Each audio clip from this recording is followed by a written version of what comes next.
भूर्भुवः स्वः तत्सवितुर्वरेण्यं भर्गो देवस्य धीमहि धियो यो नः प्रचोदयात्.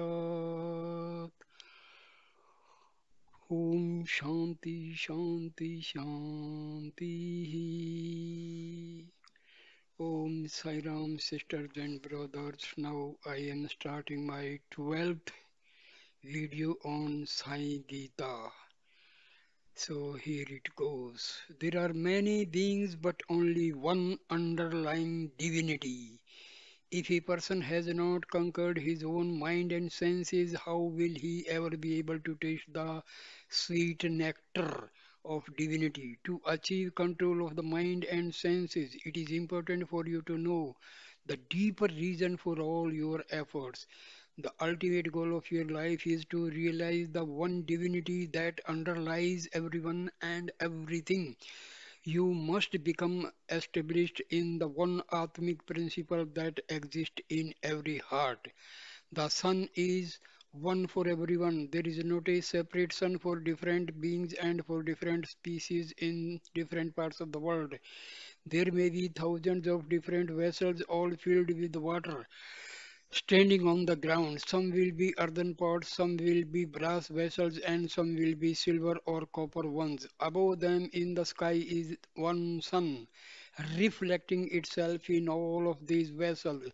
From the many reflections, it would appear that there are many suns, but even though the vessels are all different and the reflections are many, the sun which is being reflected is only one. The values of the vessels will also be different. The silver vessel is very costly compared to the earthen one. Nevertheless, the sun which is being reflected is one and the same. Similarly, right from the highest scholar to the most ignorant dullard, right from the wealthiest man to the poorest beggar, from the greatest emperor to the humblest citizen, the bodies and the apparel in which they are clad will be different, but the one who is the resident of all these bodies, the Atma, which is reflected in all these bodies, is one and the same. The clothes that you wear and the jewelry with which you adorn yourself may be very expensive. A poor person would not be able to have such costly things, but these are just like the differences in the values of the vessel. The divinity inside all these bodies is only one. Once you become aware of this truth and recognize the unity in all beings, you will be able to exercise sense control quite easily. Instead of seeking to control others, you will seek control over yourself. Instead of correcting others, you will take charge of your own mind and senses. Defects and faults abide in everyone. Then who is to exercise power and authority over whom? If a person has committed some mistake, it may be your job to show him the right way, but your main focus should be to correct yourself. Discharge your duty, do your assigned work, but always remember the one divinity resident in everyone. Only wisdom can conquer ignorance. Ignorance is very deep. It covers your inner truth. It is impossible for you to remove this thick layer of ignorance by encountering it head on. In the early morning at 7 o'clock, although you may be only 5 feet tall, your shadow will be 50 feet long. How can you reduce the length of the 50 feet shadow? Is it possible to fight with it? If you admonish it, will it listen to you? If you criticize it, will it be reduced? Whatever you do, its length will not come down, but as the sun goes on steadily rising, the length of the shadow diminishes automatically. Once the sun occupies the position overhead, the shadow by itself will have come down to your feet, obliterated itself and disappeared from view. You may be 5 feet tall, but your ignorance is 50 feet long. Therefore, you have to develop inner inquiry so that your wisdom will grow. As long as the sun of wisdom goes on rising, ignorance will go on diminishing. In this way, your ignorance can be totally destroyed. This is one method. There is still another method for dealing with this shadow that is 50 feet long. You realize that you cannot conquer it by turning towards it and trying to run over it. You realize that by facing it, your shadow will not get any shorter or disappear from you. But if instead of turning your face towards your shadow, you turn your face toward the sun, then your shadow will automatically be behind you, and however big it is, you will not be aware of it anymore. It will continuously remain out of sight. Therefore, instead of thinking of this ignorance, always think of the Son of Wisdom. That way you keep the ignorance behind you and the sun in front of you, and you will not be affected by this shadow anymore. This means always turning your vision towards God. Both methods should be employed. Always turn your wisdom towards God and use your intellectual and intuitive fac- faculties to increase your wisdom. These are two major yogas or spiritual paths, and path of devotion and the path of wisdom. If you do not turn towards God and increase your wisdom, but continue to turn toward the world, then as with the shadow and the setting sun, your ignorance will go on increasing and you will get lost. Therefore, Krishna warned Arjuna, use your buddhi, your highest intelligence, to increase your wisdom. That way your ignorance will get destroyed. The moment your ignorance is destroyed, duality will vanish. When duality goes, your attraction or repulsion to sense objects will also disappear. And once these attachments or revulsion, revulsion to objects disappear, your body consciousness will also disappear. If there is no body consciousness, then there is no sorrow. Develop wisdom through inner inquiry. We have seen if you want to overcome body consciousness, you must first overcome your attraction or repulsion to sense objects. Once this goes, duality will be destroyed, and when duality disappears, ignorance will vanish. This will all happen when you develop wisdom. Therefore, the Gita has declared that it is through wisdom that you will be able to destroy ignorance and reach your ultimate reality. What is this wisdom that you should develop? Can it be gained by acquiring secular knowledge in the world? No, it does not deal with external phenomena at all. It deals with only internal experience. It is only when you have developed self-confidence, confidence in the indwelling Atma, that you will be able to develop a strong confidence in the Lord. If you do not believe in yourself, you cannot truly believe in God. When you have faith in yourself, then you can have faith in God. To develop such a firm belief in yourself, to realize the indwelling divinity, which is the same in every one, you need to constantly engage in the practice of self-inquiry. From the moment you get up in the morning until you go to bed at night, you go on saying I, and myself and mine. But even when you say I, do not you know who this I really is? You say, this is my body, this is my intelligence, this is my inner feeling, these are my senses. But do you ever ask yourself, who am I? If you never inquire into your own truth, what good is all the education you have acquired? If you will not make the effort to inquire into your truth, then who else will come and remove the writing that is on your forehead? Who will remove the karma that is imprinted there? Instead of engaging yourself in self examination, you just allow impure thoughts to enter your head, and so long your thinking becomes dull and null. You should realize that when you say, this is my handkerchief, the one who is the you is different from the object, which in this case is the handkerchief. You say, this is my body. You do not say, I am this body. When you say, this is my body, you are declaring that you and the body are different and separate from each other. If you then inquire, who is this you, who is saying this, then you will be led to the indweller. You must inquire who this indweller is. In other words, who is owning all these things.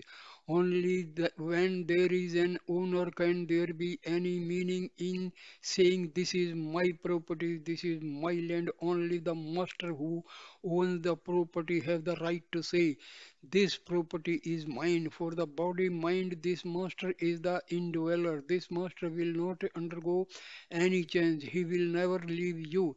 Therefore, by means of inner inquiry, you should try to discover and recognize this unchanging, indwelling divinity which is your true reality. Every spiritual aspirant should take up inner inquiry. In all your spiritual practice that you engage in, you should spend three-fourths of your time on self inquiry. Then you will get the full results. Only by using your time properly, by sanctifying your body, and by sanctifying all your actions, will you be able to reach the goal. The most important reason for all these sorrows you are prone to is the weakness you develop because your senses are not under your control. Use the strength you have to keep your senses under control. Put your mind on the right path and develop a firm resolve. You will gain great strength thereby. The Gita declared that you should control the senses, not that you should destroy them.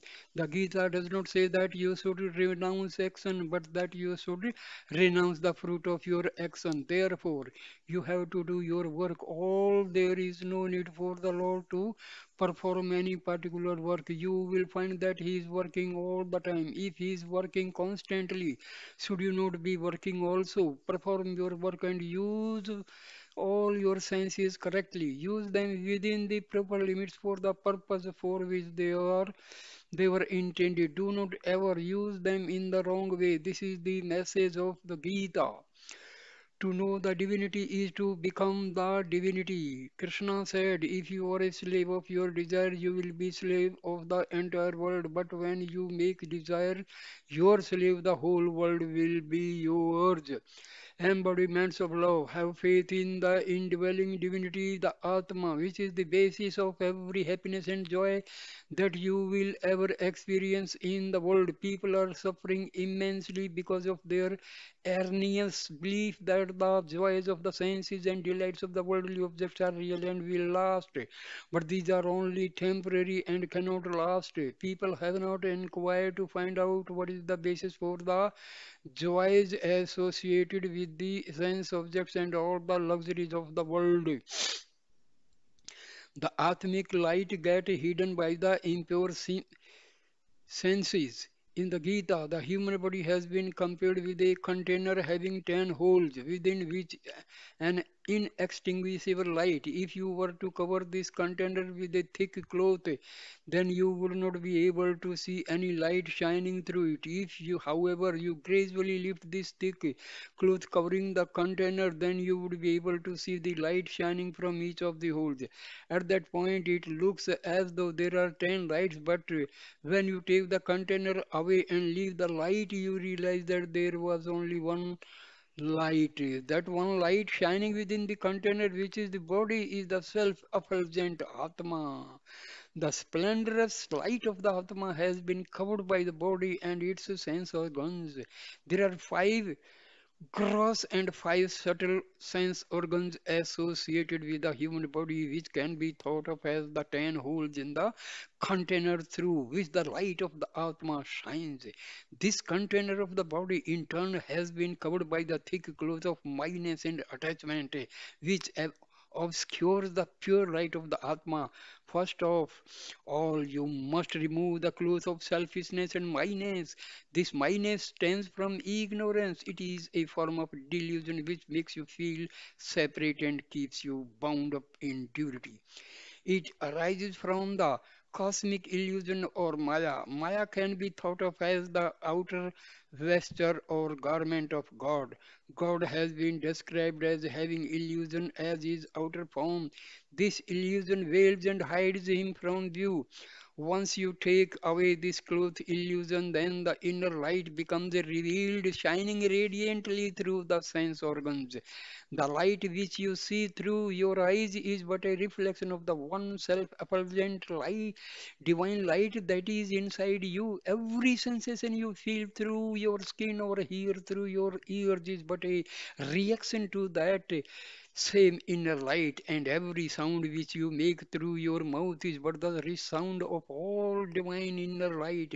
All that you have been able to do and experience through the senses is only a reflection, a reaction, or a resound of that one splendorous radiance which is your immortal self, the Atma. But as long as you still identify yourself with this container of the body, you will not be able to see the one Atmic light. Only when you identify yourself completely with the Atma will you be able to experience this one Atmic light instead of a multiplicity of many different lights. See unity on See unity in all diversity. Up to this time, you have been seeing diversity and separation in what is actually unity. But now you have to correct this wrong vision. The ancient wisdom teachings have emphasized that you will not be whole until you can see only unity in the illusion of diversity that appear to be around you. When can you see and directly experience this unity? Only when you destroy your sense of identity with the body, then you will be able to experience all as one. It is Maya which causes this delusory experience of seeing diversity when there is only unity. But it is the universal experience of the great sages and mystics that there is only the unity to be found within all the multiplicity of the world. This unity is the basis of everything everywhere. It is the Atma. It has to be experienced in every object, in every being. This is the sum and substance of the Gita, which itself is the essence of all the ancient wisdom teachings. The Gita has described the experience of unity as yoga, the process of becoming united with and immersed in the one divinity. You must make an enquiry, taking instance from your own daily life to see how you can experience this oneness within all the diversity and thereby discover the divinity which is inherent in everything. Take the example of some food preparations. For instance, you can consider some different types of sweets, such as cookies, cakes, candies, desserts, and all other sweets which you might enjoy. The forms and names of all these items are different, but the inner substance which gives them all their characteristics, sweet taste is the same. That underlying sweetness comes from sugar. It is because sugar is present in these items that there is sweetness in all of them. Flour by itself has no sweetness, its taste is insipid, but when flour is associated with sugar, then you enjoy it as a sweet. It does not matter what flour you use, whether it comes from rice, wheat, or other grains. When it is associated with sugar, it becomes sweet. Similarly, the objects of the world are tasteless and insipid, but because the sugar of divinity has been mixed in with them, you can enjoy so many things in the world, considering them desirable and sweet. You are a human being, not an animal. Do not waste your life running after worldly enjoyments. Realize the truth that you did not get this human birth for the sake of enjoying food or sleep or wasting your time on meaningless activities or entertainment. When you look around, you can see any number of animals, birds, and worms which live only for the sake of food. Why have a human life if you use it only to enjoy the pleasures that animals, birds, and worms enjoy? What is the use of acquiring a higher education and then spending your time reveling in lowly pleasures that even without benefit of higher education the animals, birds, and worms are also indulge in? What is the special ideal which has been held out for humanity. What is the inner significance of the statement that is extremely difficult to obtain a human life? Human life has not been given so that you can act like an animal. Human life has not been given so that you can act like a demon either. Man has taken human birth in order to realize his divine essence. Human life has been given to you so that you can reach the highest plane of God consciousness. The same thing was taught by Jesus when he said, "Man does not live by bread alone." You have to attain an achievement which is of extraordinary significance. You have been given life so that you may realize the divinity which is inherent within you. Your primary duty as a human being is to give up the things which are impermanent and attain those things which are permanent. But today you are not aspiring for such extraordinary qualities. Instead, you are living a wasted life filled with attachments. This was also Krishna's admonishment to Arjuna. He said, "Arjuna, this body consciousness and attachment to the body is binding you. You are wasting your life, giving up your attachment to the body now. You have to inquire why you develop attachment to the body. Consider this small example. Everyone knows that it is not right to utter a lie. Many people at some time take an oath resolving that they will not lie from that moment on, but the very next day they get into a conversation, they tell a lie. Or take a businessman who knows that he should not deceive. He makes a resolution that he will limit himself to earning only a fair and modest profit, but the very next day he resorts to unfair means, or a person decides he should not gossip or hurt others with his talk. Yet, within minutes he has totally forgotten his woe and begins to criticize someone.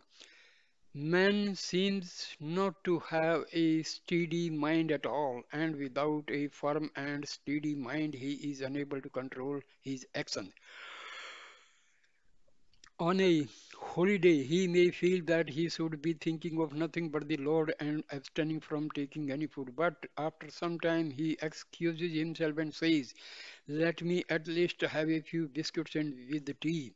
When man is constantly deviating in this way from his own firm resolutions, there must be some very powerful entity which is working inside him, constantly defeating him. If there were not such a powerful instinct or urge working within him, he surely would not have changed his resolve and he would have been able to use his will to hold to his announced discipline.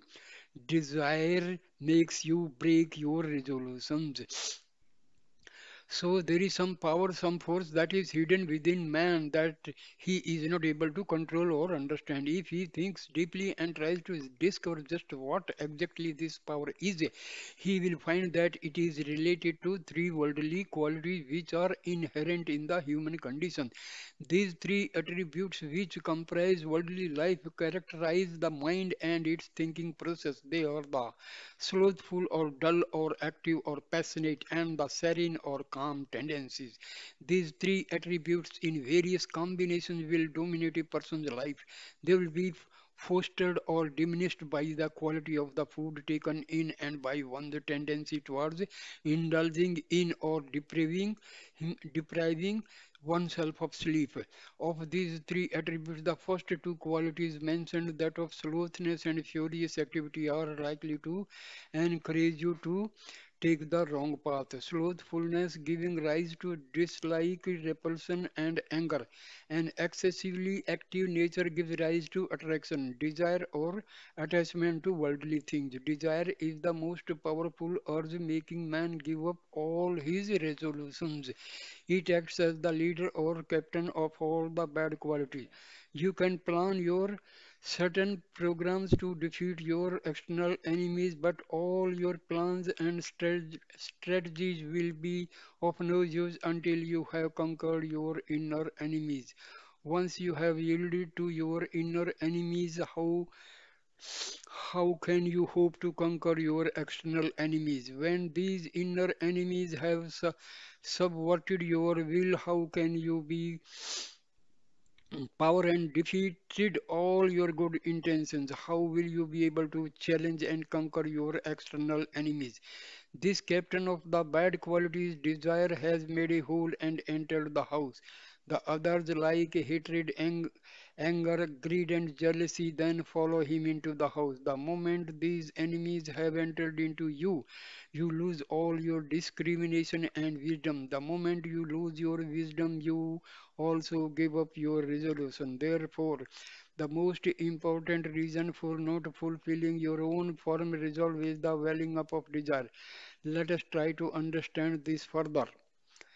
When palaces are constructed as residences for great emperors and kings, there is usually a fortified wall surrounding the palace, protecting it from intrusion from outside. There will be a number of guarded gates within this wall. Similarly, a temple is usually situated within a compound having a protecting wall around it in which there will be number of gates or doors. The body can be thought of as the compound wall enclosing God who resides inside the temple of the heart as the Atma. An external fortress or a temple will be constructed with the help of bricks, cement, sand, and mortar. But this temple of the body is constructed out of flesh and blood. In this body of flesh there will be number of gates in the form of the sense organs. It is through these gates of the senses that desire and the other bad qualities break in and invade the inner sanctuary. The body is given to you to realize the indweller. The body gains its luster from the indweller who is God. As long as the indweller resides in the body, it will be full of fragrance and full of life. The moment this indweller leaves the body becomes foul and offensive. Without the indweller, the body is a reprehensible thing. Far from being fragrant with perfume, it just emits a bad smell moment to moment. The process of transforming a body with such repugnant qualities into an instrument for serving mankind and realizing the divinity can provide great joy and inner satisfaction. But man thinks of his body only as a means for giving him physical pleasure, and so he uses his body primarily in self-defeating ways. Krishna admonished Arjuna that this was not the mark of a real human being. He told Arjuna, the body has been given in order to understand the indweller. Arjuna, use your body only for that sacred purpose. Animals and birds have not been given this discriminating power. You have the capacity to experience great things through your unique ability to inquire and engage in self examination. You have to use all your powers to understand the principles which constitute human nature. First, you must understand the power of worldly desire which makes you give up all your resolutions. Of course, there must be some desire. Without desire, you cannot live for even a moment. But you must use all your desires for good. Your desires should be to help others. That constitutes living as a true human being. If you do not have the welfare of the whole society as your goal, you cannot be called a human being. Since you are born in society, since you live in the society and get so many benefits from society, you have to serve society. In serving society, you will be serving the Lord. But be it a small job or a big job, whatever you do must be done for the sake of the Lord. Whatever work you do must be converted into divine work. It must be transformed into worship. You must question every action you undertake and ask yourself, will it lead me towards the goal? When you see the Lord everywhere in everyone, then you will be doing everything with God consciousness. All the lights or energies in the body originate from the one divine light coming from God. They are all the reflections of the inner light of the Atma, which is the effulgence of the Supreme Lord. Similarly, All the light shining in individual beings come from that one light of the divinity, the one Atmic light pervading everywhere. You should always have this in your consciousness. You are able to see the external body with its features, but since you cannot directly see the Atma, you have not developed the right understanding of the infinite splendor of the Lord, who abides as the indweller in all beings. Consider a small example for this. Everything comes from the one indwelling divinity. There may be a great downpour. Huge torrents of water will be flowing from the trees. Water will be coming from the roof and the rain gutters. It will be coming from the overhangs. It will be spilling over from the roof of the adjoining house and running off from there only your house. It will be flooding the ground all around, causing rushing rivulets and streams. The water will be everywhere and will seem to be coming from so many different sources, but every drop of all this water can only have originated from the sky above. Similarly, all this speech, all this strength, all this beauty, all these skills in whomsoever they appear are all coming from only the one source, the one divinity pervading everywhere. You have to recognize the unity which underlies all these different traits. Once you have a firm grasp of this unity, all diversity will disappear. And once the diversity disappears, the desires will also disappear. Then when desires goes and the attraction to worldly objects goes with it, there will be no more room for repulsion and dislike leading to anger. Therefore, when you gain divine wisdom, you conquer desire and anger. It is through spiritual practice, particularly through inner inquiry, that you will be able to realize the unity and enjoy the unity which is always within you. This yearning to gain the light of divine wisdom, to see the one in the many, is expressed in the great prayer. From the unreal, lead me to the real. From darkness, lead me to the light. From death, lead me to immortality. Om peace, peace, peace. Astuma sadgamaya tamsuma jyotirgamaya mriturma mritgamaya. Om shanti, shanti, shanti. Whatever work you do, if you do it for the sake of the Lord and offer it to the Lord, then the work takes on a sacred value. Anything that becomes associated with the Lord thereby becomes sacred and highly potent. Consider, for example, an ordinary rat, which is a despicable thing. If you see a rat inside your house, you take a stick and try to kill it or set a trap to destroy it. When you see it, you feel revulsion. But traditionally in India, the rat has been associated with a particular form of the divinity, Lord Ganesha, who is the embodiment of divine wisdom. The rat is Ganesha's vehicle, which carries Ganesha around. Now, if you are a devotee of Ganesha and you see images of the rat associated with Ganesha, you revere it as the sacred instrument of the Lord. What is the reason for this? The high value that the rat carrying Ganesha has been given, able to obtain is due to association with this represent of representation of the divinity.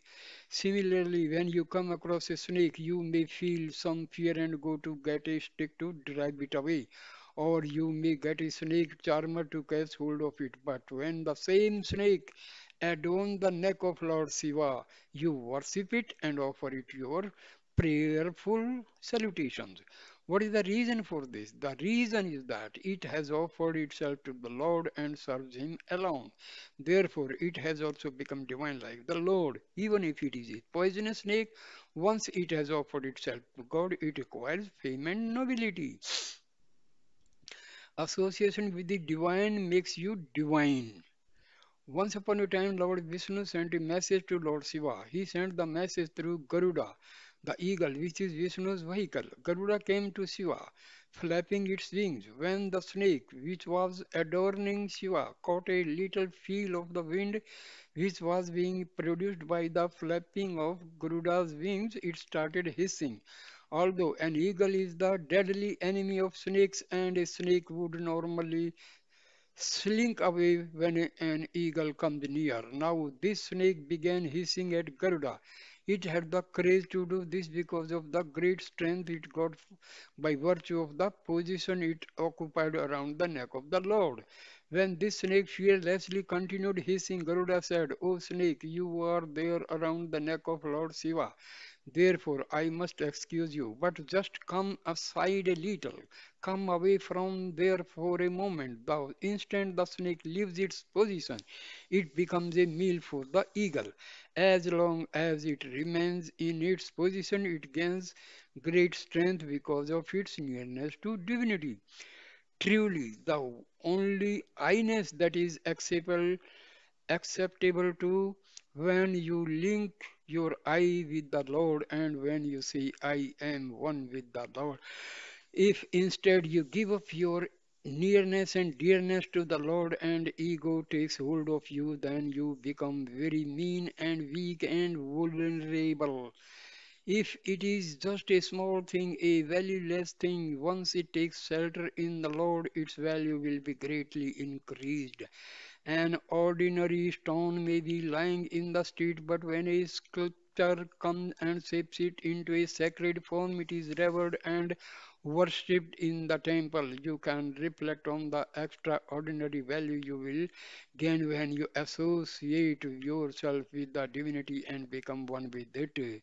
There is no possibility whatsoever of any kind of smallness finding a place in divinity.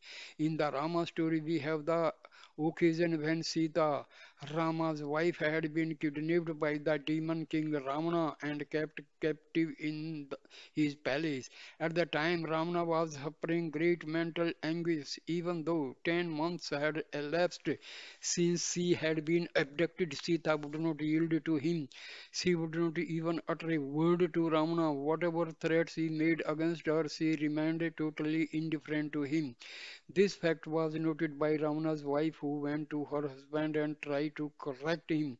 She said, Ramana, you have infinite powers. You have done a great deal of penance. You are an extraordinary devotee of Lord Shiva. You have acquired extraordinary powers to disguise yourself. You went disguised as a mendicant to take on whatever form you want. Why haven't you? You went disguised as a mendicant to abduct Sita. You have the power to go in any disguise, whatever, and appear in any form. Since you can take on whatever form you want, why have not you gone to her in the form of Rama? Then Sita would have immediately accepted you. Why have you not done this? Ravana told his wife, if I were to disguise myself as Rama and take on his sacred forms, I would not have been able to retain such lustful desires. When you become one with the divinity, all your little mean thoughts and ideas will vanish. They can no longer come and disturb your tranquility. Therefore, Krishna told Arjuna, when you are fighting the battle, fight, but while fighting, think of me. That is the proper way of discharging your duty. In that way, you will be upholding the high ideals of protecting righteousness, and you will be setting a good example for others. You will also gain a great deal of renown. If you offer everything to the divinity, you will be successful in every endeavor. To do this, you must gain control of the senses. Slowly but surely, you must exercise control over your senses or sense organs until they come under your complete control. Then you will be able to realize your full potential as a human being. Then also you will have developed equal mindedness and you will be called a truly wise man. Now you are still living with so many attachments. When you are so bound up, how can you develop equanimity? Equanimity. You are keeping inner peace far away from you. All these relationships and associations that you are cultivating are constantly changing. They are impermanent and cannot possibly help you in the end. Recognize the truth which is permanent. Attach yourself to the divinity. It is ever with you. It will never leave you. The three words, the gross, the subtle, and the causal. All the myriad objects you see in the world are just combinations of the five elements. Everything without exception is made up of five elements, and only the five elements. There is no sixth element to be found anywhere. Embodiments of love. There are three types of species which can also be considered as universal worlds. They are the gross physical universe and subtle universe of the mind, and the subtlest and the most pervasive of all three referred to as the causal universe. Beyond these and serving as the basis for all three of them is the transcendental, the divine principle, the Atma, the supreme itself, supreme self. The five elements, gross and subtle. A devotee who is anxious to know the divine principle and merge with it should have an understanding of these three universes. The first of these, the gross physical universe, is made up of five great elements, that is, ether, air, fire, water, and earth. Ether, which is also called space, is the first of all the five elements. It is all pervasive and very subtle. It does not have any specific attributes except sound. After that comes air. Air can be felt, but it cannot be seen. It has only two attributes, sound and touch. Next is fire. Fire can be seen. It is denser than air. It has three attributes, namely sound, touch, and form. Fire can be seen. It is denser than air. It has three attributes, namely sound, touch, and form. Following fire, there is water. Water is still more dense, and like fire, it can be seen by the naked eye. It can also be tasted. Water has four attributes, namely sound, touch, form, and taste. Earth, the last and the densest of all the elements, have five attributes, namely sound, touch, form, taste, and smell. You can see that the last three elements, fire, water, and earth, have form. The first two, ether and air, have other qualities but no form. All things found in the physical world are impermanent and subject to continuous change. In time, all objects undergo complete modification from one name and form to another, and then to still another, and so on. In the physical universe, everything is in constant motion. Let us inquire deeper into the nature of physical objects made up of these five elements. Consider the various atoms which exist in a given place and a given time. They will comprise, comprise the various objects which appear there at that moment. As the atoms move and change their position, the forms they make up also change. The atoms in all the objects undergo such rapid change in position that it is hard to say when a particular change has taken place in an object. There is an ongoing process of change. All the objects made up of three, these changing atoms will be changing their forms continuously with time. The atoms which make up the human body, like the atoms in any other form, change every moment, causing the body to undergo modification. All these different changes are very much like waves, such as the waves you find in the ocean. For the waves in the ocean, there is no beginning or end. The drops of water in one wave get merged into the next wave. The waves in which those drops have been merged again get merged into other waves, and so on. This process of forms changing and merging goes on continuously. This is the very nature of the physical universe. Life is a series of waves. Humanity can also be described as a series of waves, and other living beings such as animals and birds can be thought of as other waves. plants can also be thought of as waves, as can the insects and crawling things. The demonic forces can be described as still other waves, and the divine forces are yet other waves. In nature, it is impossible to say what aspect of any wave will merge with any other wave. Therefore, just as drops of one wave in the ocean will be mingled with and get merged into another wave, so also you may find that a wave containing human characteristics may merge into another wave containing characteristics of other living things. It is one continuous process of change and modification. In this way, life itself can be described as a series of waves. In the same way that the body undergoes change, the mind also undergoes a change. Human nature is associated with the thinking process, which is the result of a continuous string of thoughts. These thought processes are all impermanent, they constantly undergo change.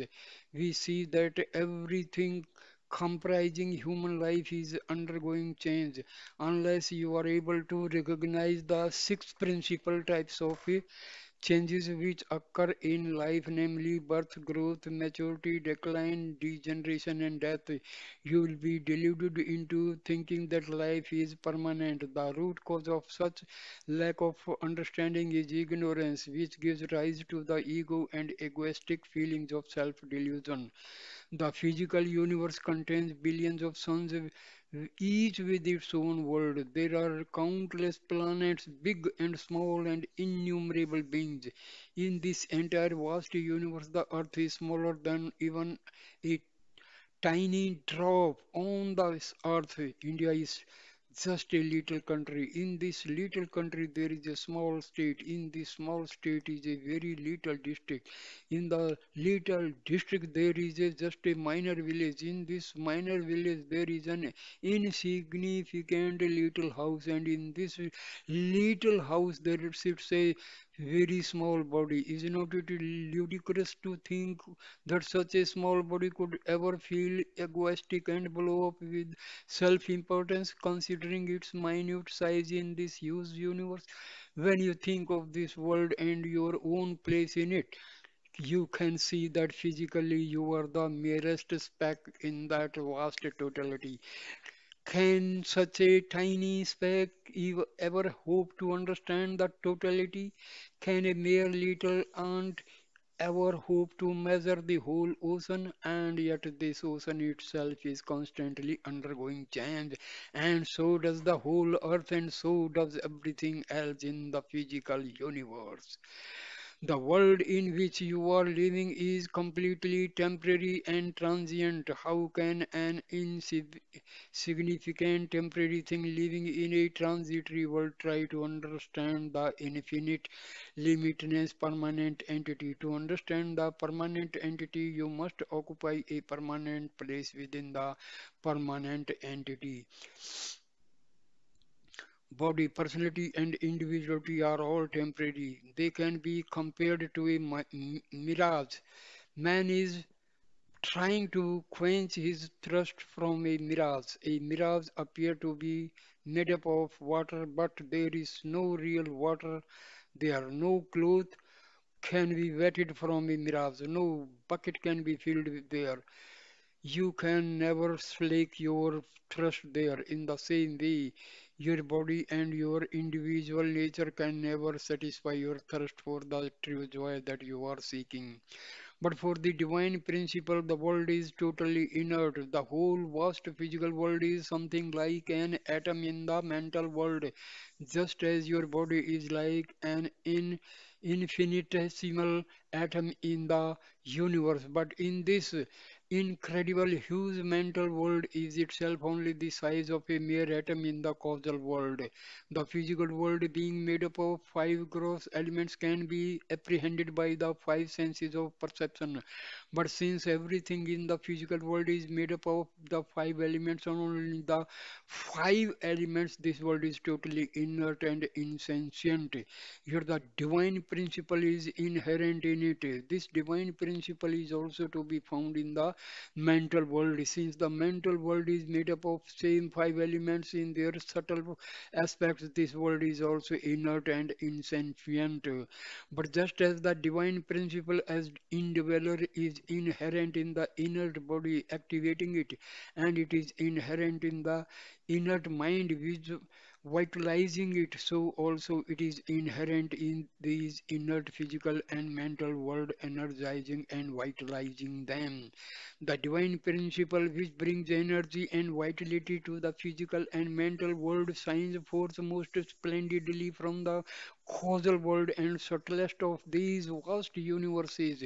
To understand this process, consider the reflection in a mirror. The image or the reflection has no independent existence of its own. It can shine and the seen only when the object which is being reflected is luminous, and it can move only when the same object being reflected moves. All the apparent luster of things making up the world arises from the causal world and is then reflected by the mental and physical worlds which act as mirrors. Just as the effulgence of the sun gets reflected by the moon, the effulgence present in the causal state gets reflected in the subtle mental state and the gross physical state. Now, suppose you wanted to decorate the reflection which you see of yourself in a mirror. Could you do it so that you would remain there permanently? When you see your face in the mirror, could you paint a dot on the forehead of your image in the mirror and keep it there? No, it would be a futile effort. If you were to paint a dot on the mirror where the center of your forehead is on your image, then as soon as you move, the image would also move, and the dot which was formerly on the center of your forehead would now before your ear. Whenever you moved to one side, the image would also move to one side, and the dot would no longer be in the center of the image. Then, is there any way that you can put a dot on your forehead of your image in the mirror so that it will remain there no matter what happens? Yes, you must put the dot on you, the object which is being reflected.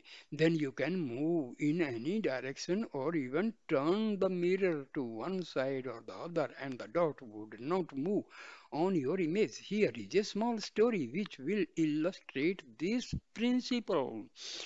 The artist who tried to capture the image of the Lord.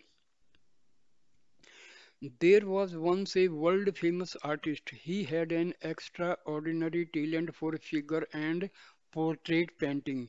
He came to Krishna in his capital city of Dwarka and wanted to paint Krishna's portrait. With a beaming smile, Krishna said, "Well, if you want to paint my image, you can certainly do so. Tell me what I should do."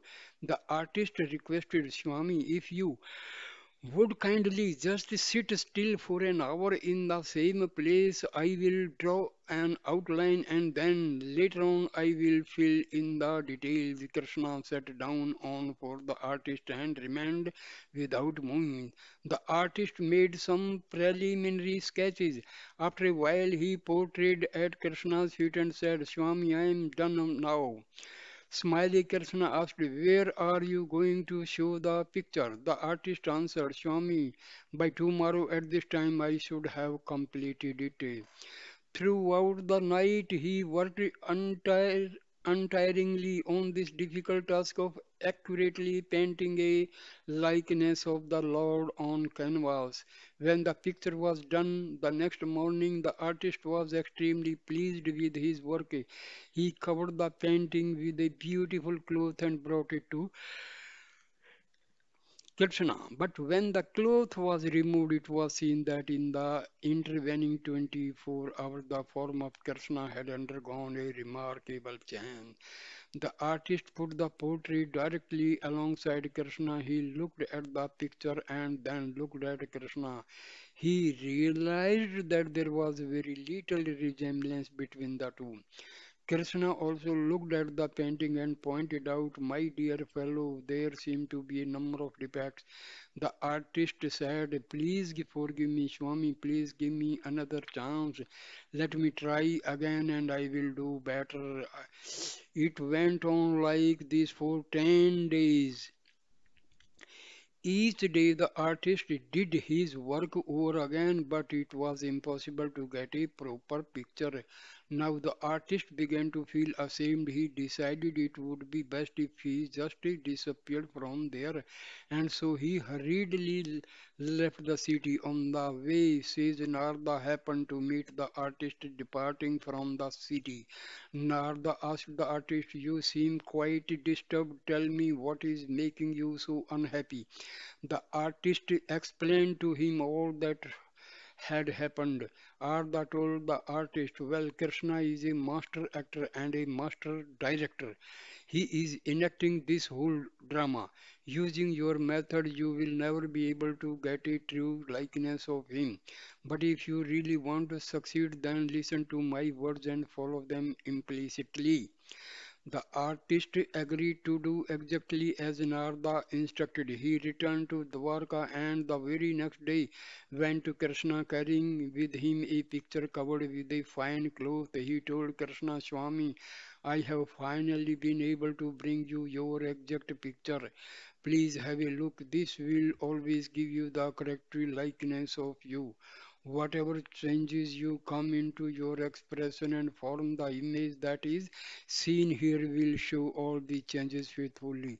Then he got ready to remove the covering cloth and said, please accept this as my best picture of you.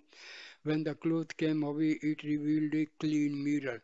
If you want to paint a portrait of the Lord who is permanent with the temporary materials like brushes, paint, etc., you will not be able to succeed. In the physical universe, everything is temporary. All forms are constantly undergoing changes. Such transient forms cannot give a proper vision of the permanent Lord. If you want to have a clean and unchanging vision of the Lord, you will be able to obtain it only in the clean mirror, which is your own purified heart. To reach the permanent, go beyond the impermanent. Trying to know the Lord through the changing forms found in the gross physical universe is a type of delusion. The permanent, unchanging entity cannot be known through impermanent, changing forms. Whatever knowledge you get this way will be impermanent. Whatever joy you may derive from trying to know Him in this way will only be temporary. The basic nature of these five elements is that they are constantly undergoing changes. To reach the state of the permanent, you have to go beyond these five elements and their changing forms. Suppose you go on a pilgrimage to a temple to have a vision of the Lord. Coming there, you may have had to undergo a great many difficulties. Then, when you finally arrive there and have a chance to go into the temple, you stand before the likeness of the Lord with your heart filled with yearning. You look at the sacred image, but immediately you find yourself closing your eyes as you experience the intense feelings of being in the divine presence. Spontaneously, you close your eyes and turn your vision inward. Having gone to so much trouble to get there to have a look at the holy image, why, once you are there, do you close your eyes and look within yourself? What is the inner significance of this? You turn your eyes inward because you realize that in order for you to get a permanent and true vision of the Lord, you have to look inside your heart. You know intuitively that the pictures taken in through your eyes will remain fleeting impressions superimposed on your impermanent thoughts after having registered these visual visual images in the thoughts. They must be fixed so that they can become unchanging impressions in the heart. Although you cannot get a direct experience of the divinity in the physical universe, the indirect vision of the divinity that you can get there will give you some sacred experiences. Just because the physical world is transient and changing, you should not renounce these feelings of connectedness with the divinity, even though they may be short lived.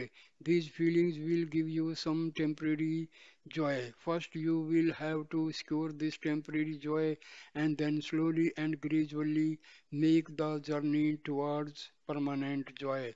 This journey will take you through the three worlds, the physical and the mental and the causal, going from the grossest to the most subtle. It is only in the causal that you will find the image of real truth. The causal arises from the transcendental state which is interpenetrates these three worlds and is beyond them. That transcendental source which illuminates the causal is the unchanging light of the Atma. You are not just one but three. You can get some understanding of all this by contemplating the statements that Swami has often made. You are not one person but three. The one you think you are, the one that others think you are, and one you really are. The one you think you are, the body is ephemeral and untrue. Whatever life you are living today, whatever experiences you are having today, they are all transient, but the body and its activities are temporary and associated with the physical world. Now, when others think of you, they do not know only the terms of your physical makeup, but also in terms of your personality and character traits.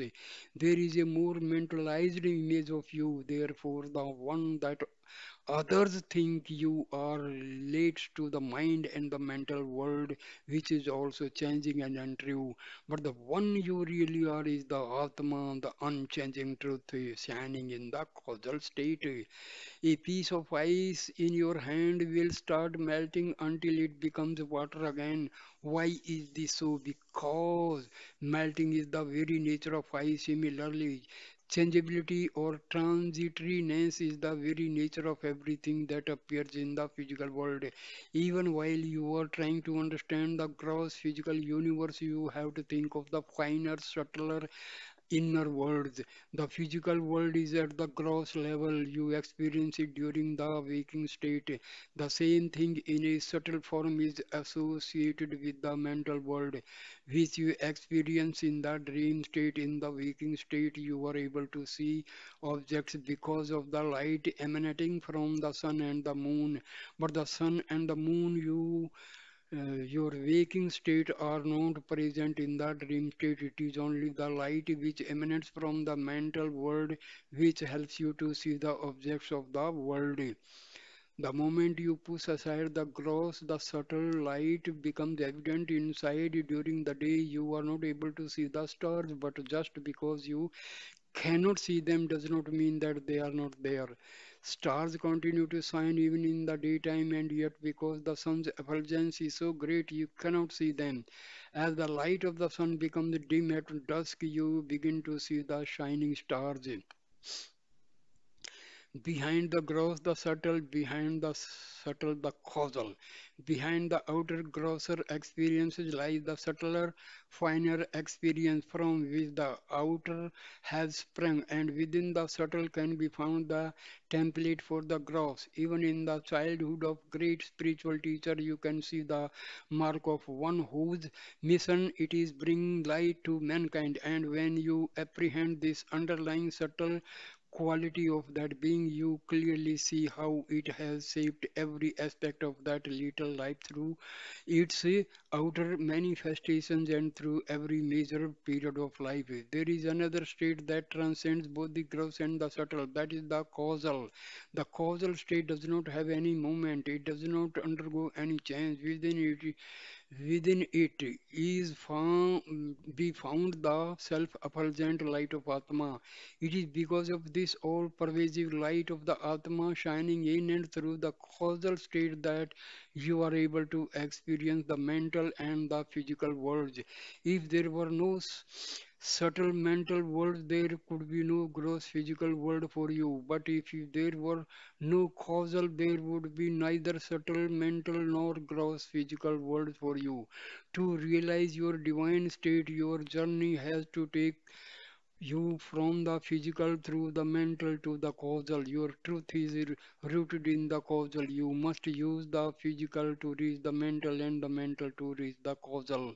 Ultimately, it is the light of the Atma, the individual, which activates and visualizes all of these states of experience.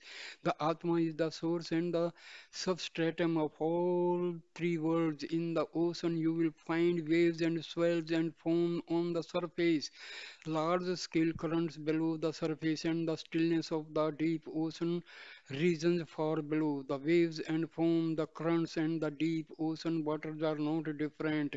Water is the common element which interprets all of them, but it appears as if waves, the currents, and the deep ocean are different.